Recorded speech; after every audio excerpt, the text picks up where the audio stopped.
Hello and welcome to Mint. Today I am going to speak about an interesting brain research that has been done by two researchers from the University of Washington.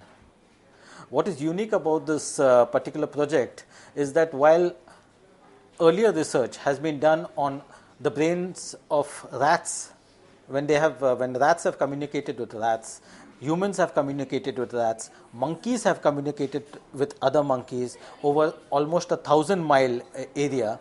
This time around, these two researchers from the University of Washington, one is Rajesh Rao seated at one end of the campus and Andrea Stocco at the other end of the campus, one with a swim cap which has electrodes on that, and this electrode is connected to an EEG machine basically which records brain activity, and Andrea Stocco has a TMS or the transcranial stimulation coil out here, which is again both are non-invasive techniques, means nothing is inserted into the brain, because this is the reason why the University of Washington allowed this project in the first place.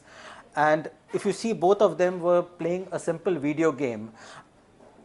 When Rajesh Rao had to fire a cannon to save the city from pirates, all that he did was to imagine the act. So there was no bodily motion involved, and he imagined it, and the moment he did it, Andrea Stocco involuntarily raised his hand and his fingers went onto the space bar, which is the designated fire key, and presto, the game was successful. So this was the first time that two researchers claim to have succeeded in perhaps what is the first communication of a human brain with another human brain. Now, there are quite a few implications to it. There are good ones, there are bad ones. As you could well imagine, other similar experiments have been done in the past. For instance, there were some researchers who had sent a simple tweet using an EEG machine. In the past, there have also been experiments with what are known as brain caps, which allow users to translate their thoughts into motion.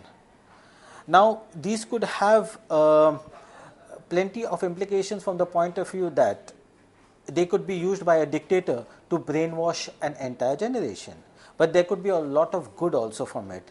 These kind of experiments that are being done could be used to help the disabled, those who cannot use their hands and things, to simply use their thought processes and perform actions using the internet, on the internet, and so on and so forth.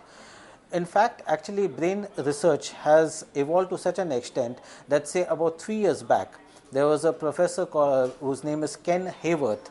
He is from he runs brainpreservation.org site, and there are quite a few scientists like him. But essentially, these neuroscientists are talking about even preserving the brain cryogenically for the period of time till it can be uploaded onto a machine.